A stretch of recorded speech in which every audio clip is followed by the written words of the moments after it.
Hello dear students, today we are going to discuss one of the important concepts in plant physiology, that is source-sink relationship, and the objectives of the present study are to elucidate briefly the source and sink concept, to explain the carbon partitioning in source leaves, to explicate in detail the synthesis of scrolls in source organs, to throw light upon phloem loading and long distance transport of scrolls, to give a brief picture of scrolls unloading and sink organ metabolism, to explain the anatomical and developmental patterns followed by source-sink pathways.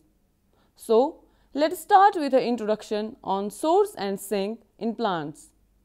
Higher plants fix the atmospheric carbon in chlorophyll containing green tissues, usually leaves, during a process termed as photosynthesis.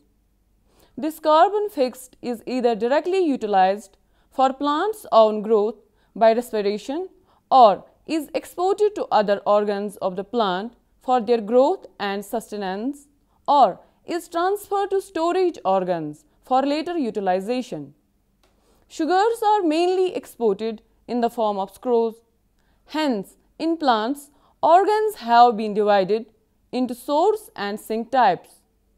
Source organs are usually photosynthetically active and export photoassimilates and are generally comprised of mature leaves.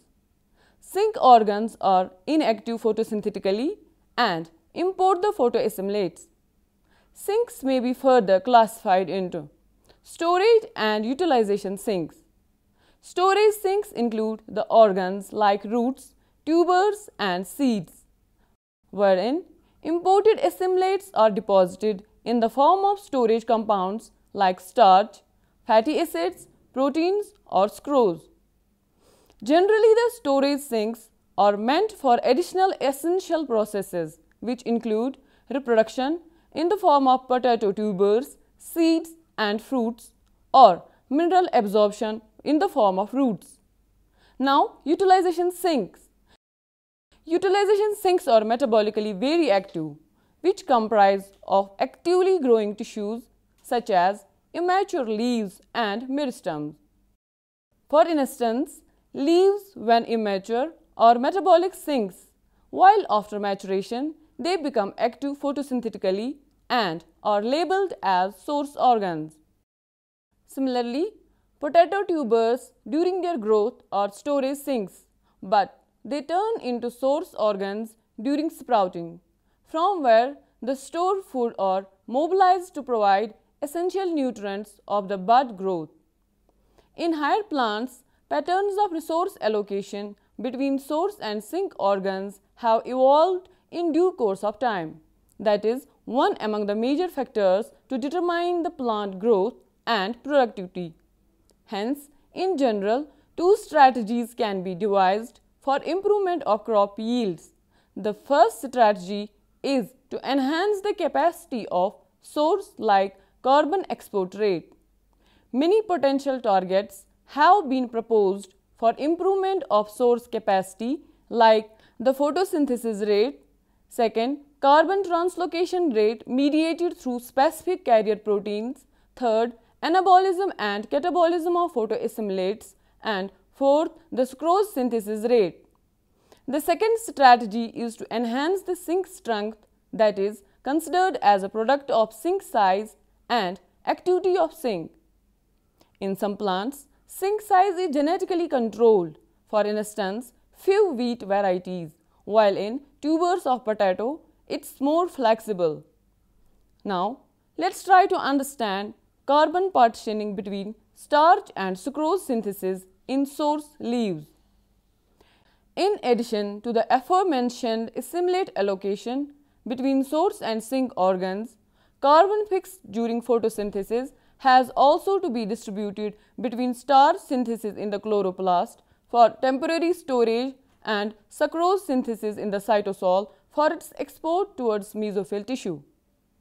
During photosynthesis, triose phosphates manufactured in the chloroplast may either be shipped by the inner chloroplast membrane, triose phosphate translocator, into the cytosol for sucrose synthesis, or they may be retained within the chloroplast and used for star synthesis.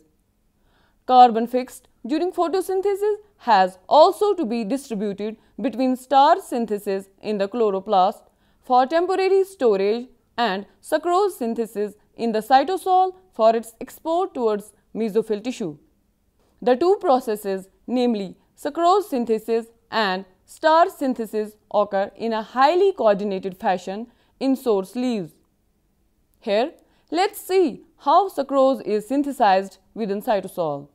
Firstly, triose phosphates are transported into the cytosol during photosynthesis and afterwards converted into sucrose.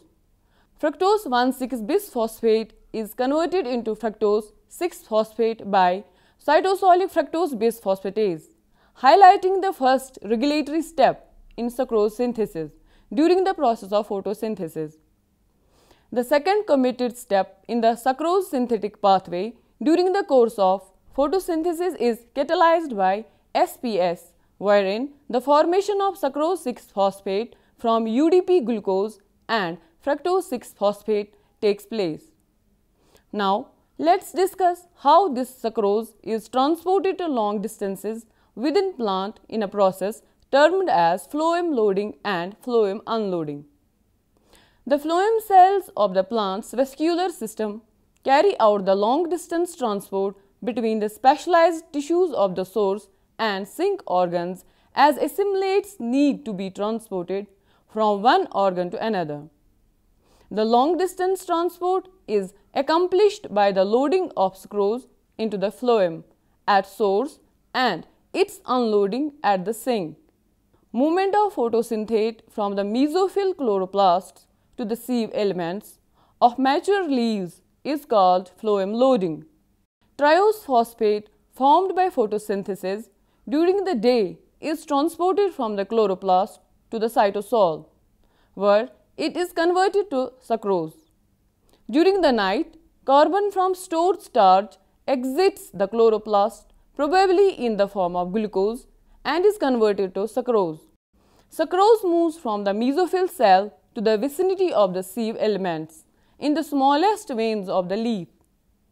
This short distance transport pathway usually covers a distance of only 2 or 3 cell diameters. In a process called sieve element loading, sugars are transported into the sieve elements and companion cells. In most of the species studied so far, sugars become more concentrated in the sieve elements and companion cells than in the mesophyll. Once inside the sieve elements, sucrose and other solutes are translocated away from the source, a process known as export. Translocation through the vascular system to the sink is referred to as long distance transport. Phloem loading can occur via either apoplastic or symplastic route. In many plant species like Arabidopsis, potato and tobacco, apoplastic route is preferred for the sucrose loading into the phloem. What is apoplastic and symplastic route? In the apoplastic route for phloem loading, sucrose is released somewhere in the vicinity of phloem into the extracellular space, from where it diffuses via the cell wall. In case of symplastic type of phloem loading, sucrose is assumed to be diffused from cell to cell via plasmodesmata and finally is released into the sieve element and companion cell complex. This phloem loading was explained by Ernest Munchin 1930 under a model termed as pressure flow. The pressure flow model, first proposed by Ernest Munchin in 1930, states that a flow of solution in the sieve elements is driven by an osmotically generated pressure gradient between source and sink. The pressure gradient is established as a consequence of phloem loading at the source and phloem unloading at the sink. In source tissues, energy-driven phloem loading leads to an accumulation of sugars in the sieve elements, generating a low solute potential and causing a steep drop in the water potential. In response to the water potential gradient, water enters the sieve elements and causes the turgor pressure to increase. At the receiving end of the translocation pathway, phloem unloading causes a lower sugar concentration in the sieve elements, generating a higher solute potential in the sieve elements of sink tissues. As the water potential of the phloem rises above that of the xylem, water tends to leave the phloem in response to the water potential gradient, causing a decrease in turgor pressure in the sieve elements of the sink. If no cross walls were present in the translocation pathway, that is, if the entire pathway were a single membrane enclosed compartment, the different pressures at the source and sink would rapidly equilibrate. The presence of sieve plates greatly increases the resistance along the pathway and results in the generation and maintenance of a substantial pressure gradient in the sieve elements between source and sink. The sieve element contents are physically pushed along the translocation pathway as a bulk flow, much like water flowing through a garden hose. This is the cardinal principle regulating the translocation of metabolites through phloem in case of higher plants. Now, coming to phloem unloading. Once sucrose along with the water reach the sink tissues, they move out from the phloem to the adjacent cells, where sucrose is consumed by the cells. Phloem unloading can occur via symplastic or apoplastic pathways. The main unloading route from phloem to heterotrophic sink tissues is symplastic pathway via plasmodesmatal connections. Even though the symplastic unloading route is prevalent, apoplastic route is unavoidably necessary in certain cases, for instance, in developing seeds having no symplastic connections with maternal tissues for unloading to the filial tissue. In case of apoplastic unloading pathway, sucrose that is released into the apoplast can either directly enter the heterotrophic cells through a plasma membrane bound sucrose transporter or with the help of cell wall bound invertase be hydrolyzed into glucose and fructose that are later on imported inside the cells through a hexose transporter localized in the plasma membrane. Once the transport sugars have been unloaded and enter the sink cells, they can remain as such or can be transformed into various other compounds. The regulation of the diversion of fixed carbon into the various metabolic pathways is termed allocation and is a key process in sink tissues. After sucrose or hexoses respectively are transported to heterotrophic cells, their further metabolism provides energy and carbon skeletons for further growth and development of the sink organs. Potato tubers, being storage sinks, metabolize the imported sucrose and convert most of it into storage compounds like starch.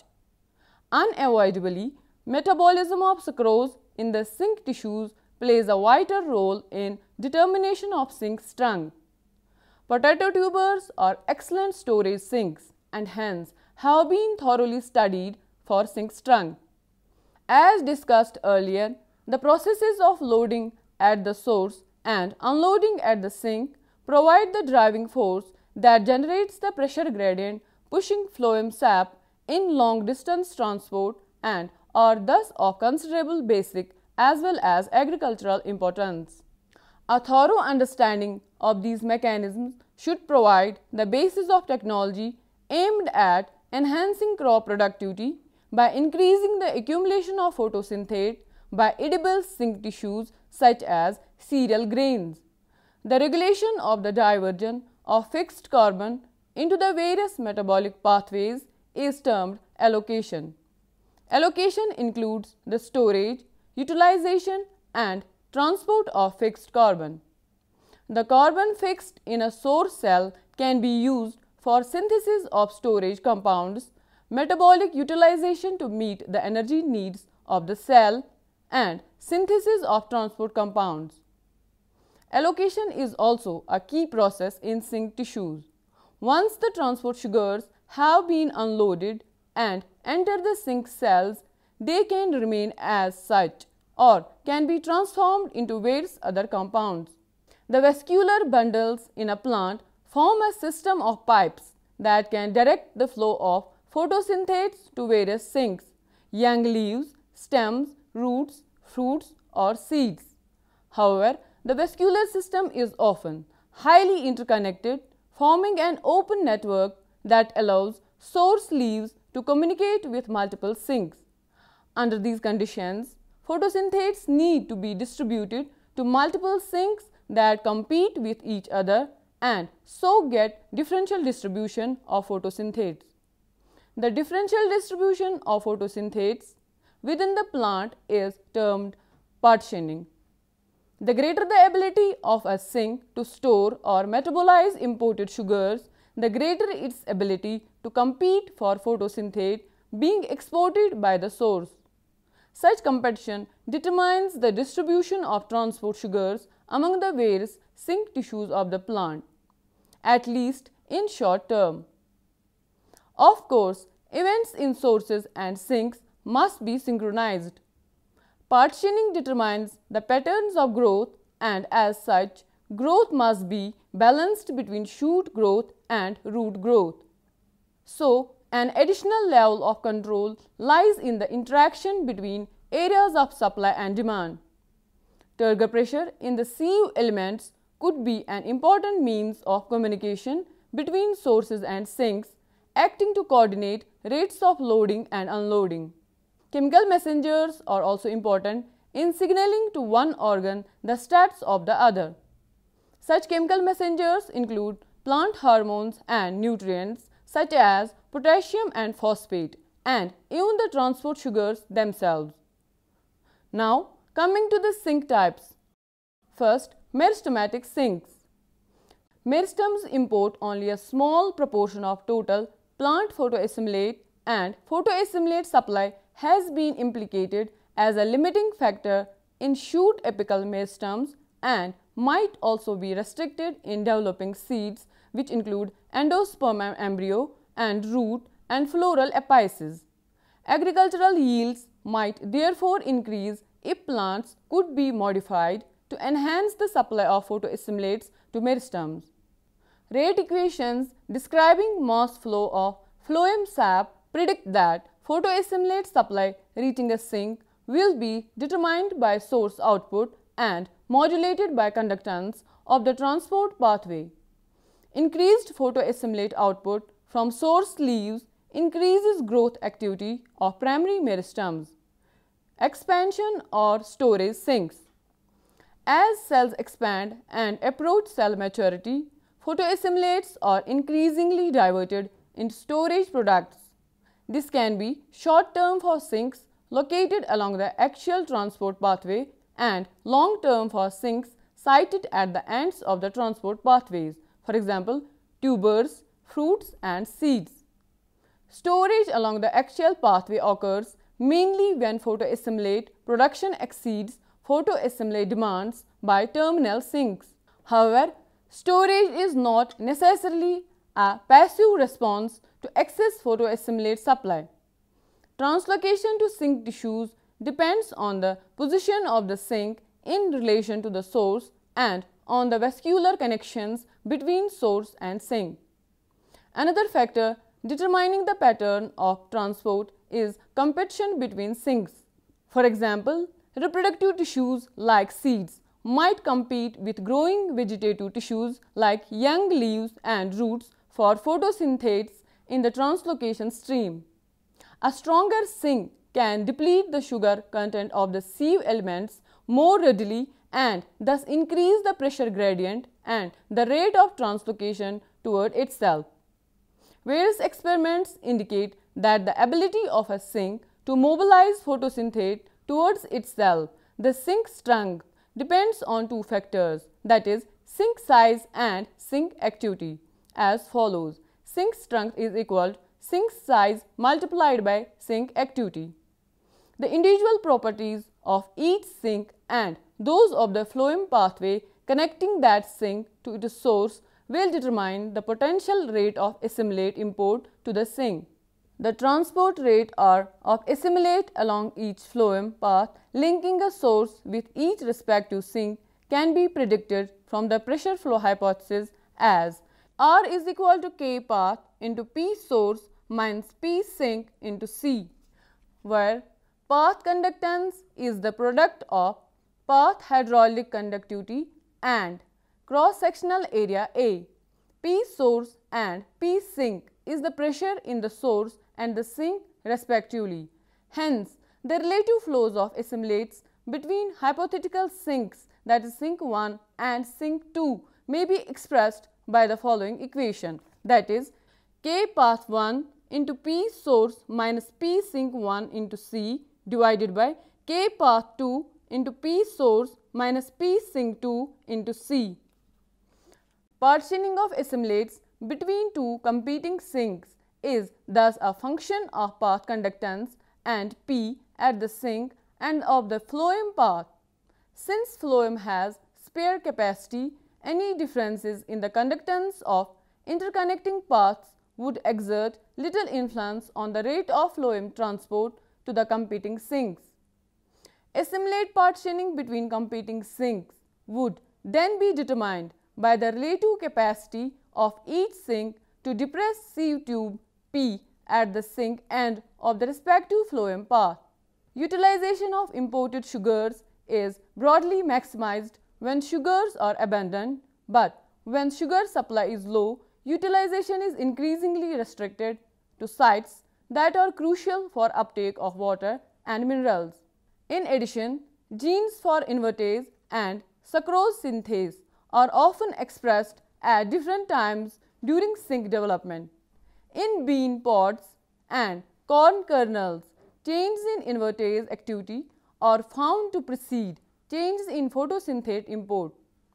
These results point to a key role of invertase and sucrose synthase in controlling import patterns both during the genetic program of sink development and during environmental stress response. If all but one of the source leaves of a soybean plant are shaded for an extended period, for example 8 days, many changes occur in the single remaining source leaf.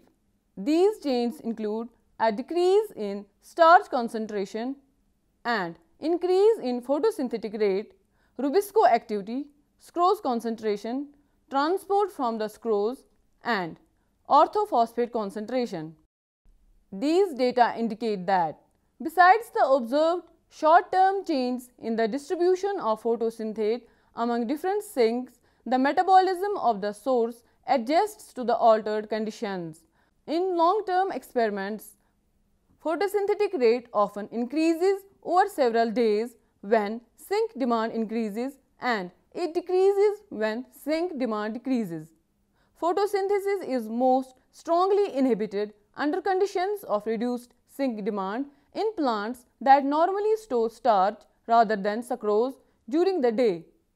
Perhaps an accumulation of photosynthate, that is starch, sucrose or hexoses, in the source leaf could account for the linkage between sink demand and photosynthetic rate in starch storing plants.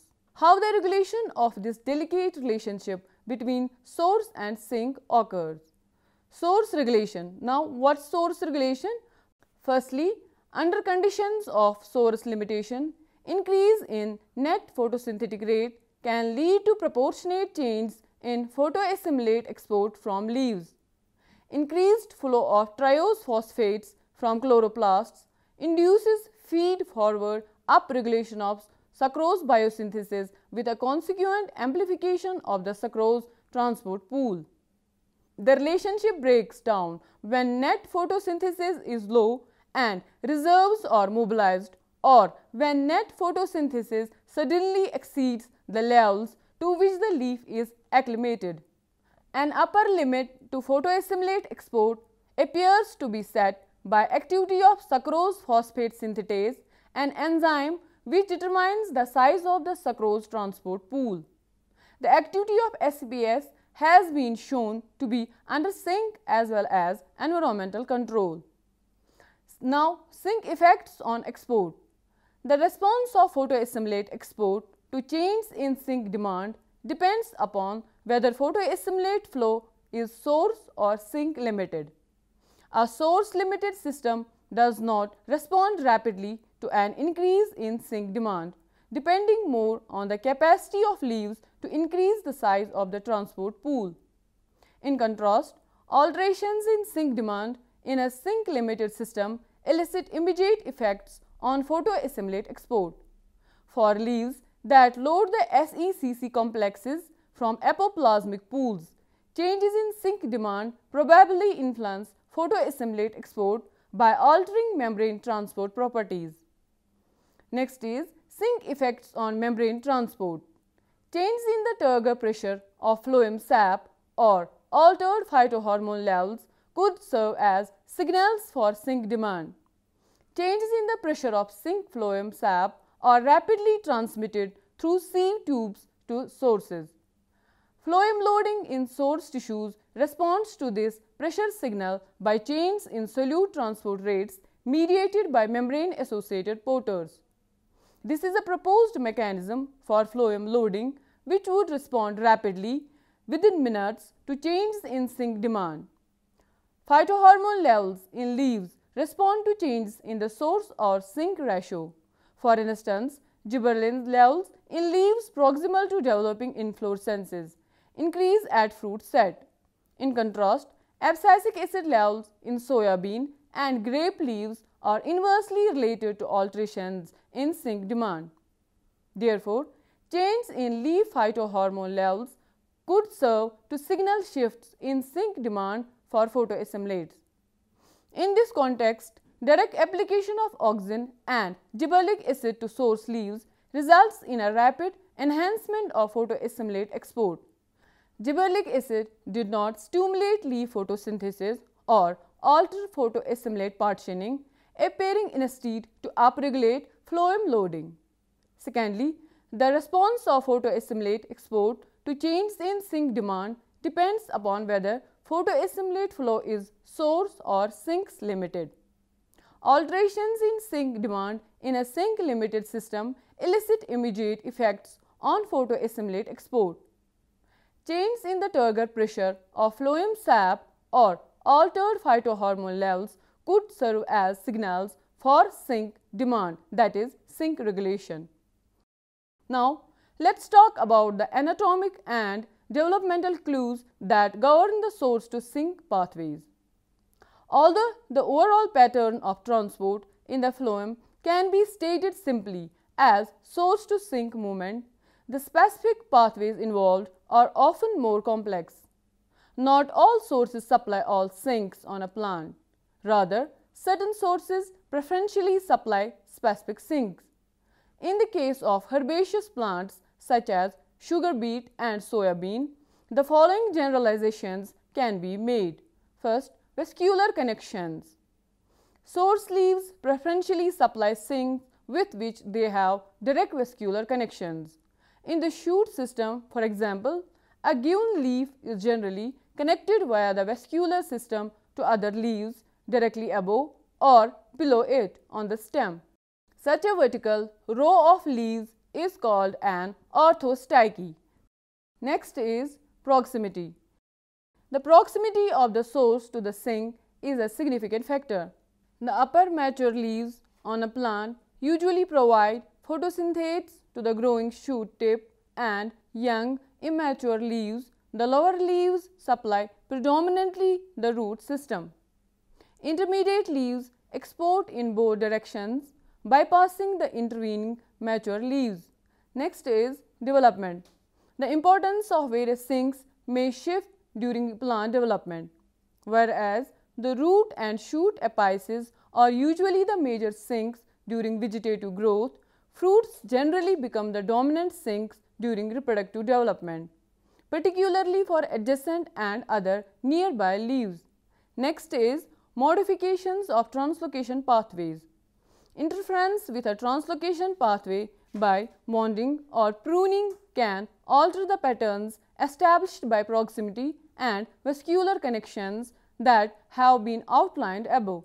In the absence of direct connections between source and sink, vascular interconnections called anastomosis can provide an alternative pathway in sugar beet. For example, removing source leaves from one side of the plant can bring about cross transfer of photosynthates to young leaves on the pruned side.